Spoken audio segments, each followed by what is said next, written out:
Hey guys, welcome to my pre-conference. I'm going to get this under 10 minutes so I can fit on my YouTube account, so I'm going to go really fast, so I'm really sorry. Wanted to say apologize for not making the last class. Hope your presentations went really well, and I wish everybody a wonderful and safe summer.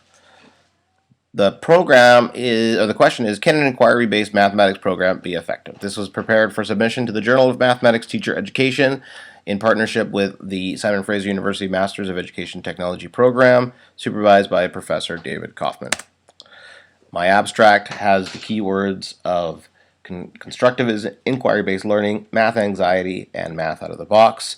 And the culminating result of it is that the achievement scores improved, especially in the area of problem solving. Participants received a more negative attitude towards traditional math, and there is a discrepancy between the results, the academic results, and students' perceived usefulness of inquiry-based math. The background story to this is that teaching math in the traditional sense, transmission mode way, is very frustrating, but a very common way to teach in the classroom. One of my favorite quotes says that in a math classroom, teachers ask as many as 50,000 questions a year, and students as few as 10. That is a problem. We, as a math teacher for the last 10 years, both elementary and secondary, you see a lot of student anxiety and parent anxiety around the teaching of math. If students have tutors, it's generally in math. Many of them go to Kumon and other math places so that they can learn math. And when they learn math, they're not learning how to take a critical stance. They're learning how to do computation. And the traditional program looks at trying to convert that, the inquiry-based program looks at trying to find ways for students to not only enjoy math, but actually learn how math actually works. Interestingly enough, the government expectations in PLOs and IRPs is that students learn and enjoy math critically, not just in a transmission mode style. The purpose of this study is to compare the academic impacts of an inquiry-based math program with those of a traditional curriculum.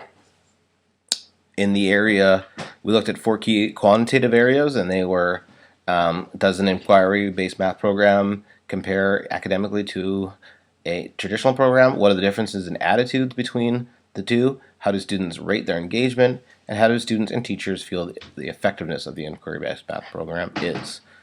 In terms of qualitative, we were interested in the students' experiences in learning and the teachers' experiences in teaching. A review of the literature finds that, interestingly enough, defining inquiry is the big problem. Teachers often find that so there's a lot of sort of disagreement about what inquiry even means, which is probably one of the big problems that teachers have, is that if we can't, as researchers, find out what the actual definition of it is, how do we actually look for something we have trouble defining? It fits in the area of constructivism. In other types of research like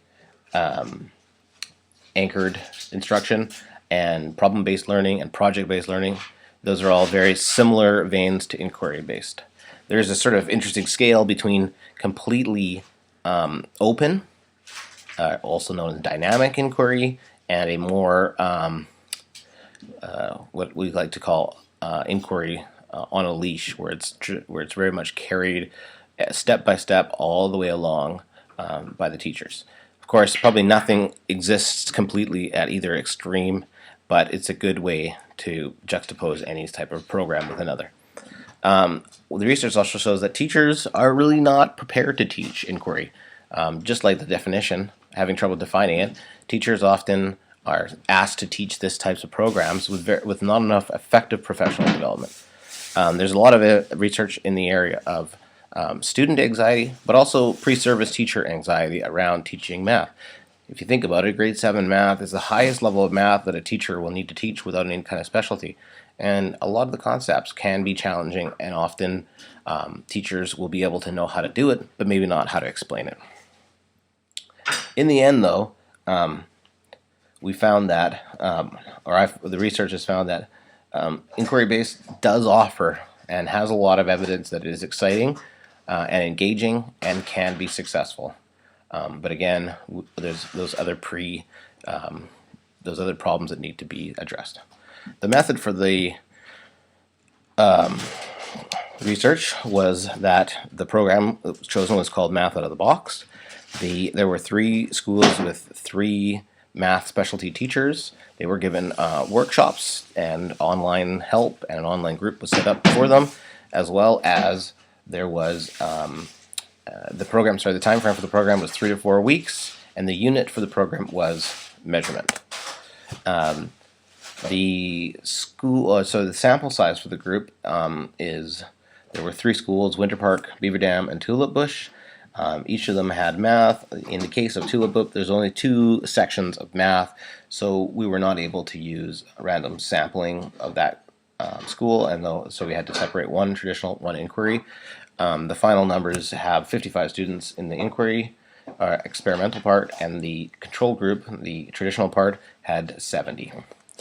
The design is, we had 2 groups, traditional versus inquiry. We had 2 programs, Math Out of the Box versus Math Focus. The testing that we used was previous math marks for GPA. We had achievement, attitude, and ratings. And then the follow-up conducted with the inquiry group was in the interviews. The procedure for this involved first getting approval not only from the ethics board at Simon Fraser, but also from the Delta School Board and parent approval. Convenient sampling was used to select the classes, and this is partly due to the nature, because of the willingness of teachers to participate. There was a third party used for all the analysis of data.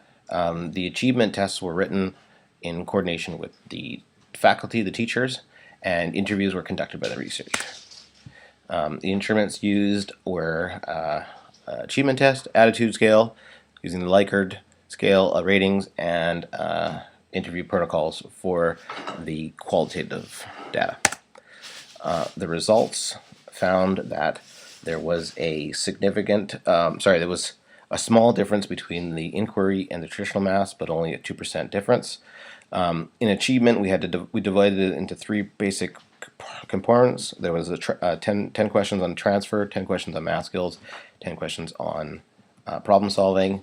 The problem solving had a had a 0.00 p rating, as well as a good alpha rating, and the other 2 although had okay p ratings, the alpha rating was very poor, which will be discussed in a minute. The attitudes found that there was a high negative attitude towards the traditional math. In ratings, in the self ratings, many of them were problematically written, but in terms of usefulness, many of the students found that the traditional math was more useful than the inquiry math.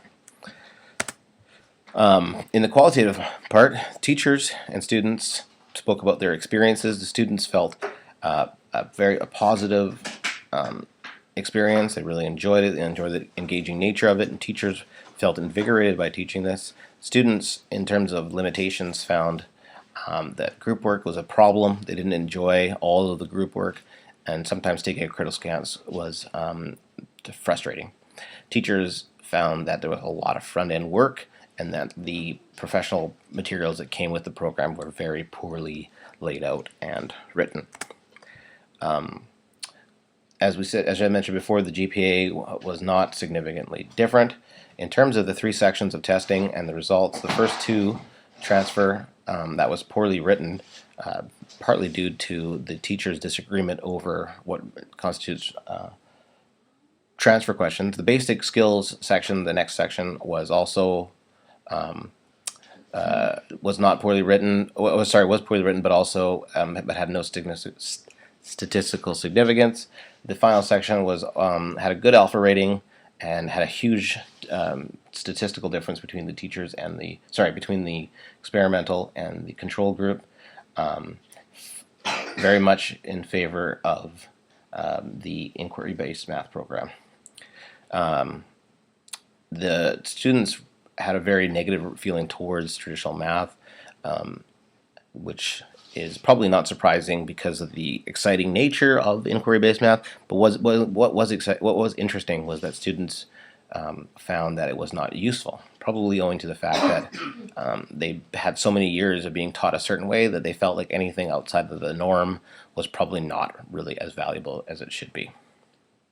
But overall, teachers and students enjoyed being immersed in the subject matter. The final conclusions of this is that it's very worthwhile. The statistics and feelings point that way, although professional development is vital for its success. There is much more research needed to be done, especially in the areas of transfer, which this research obviously didn't do a good job of finding. And I hope you enjoyed that. Thank you.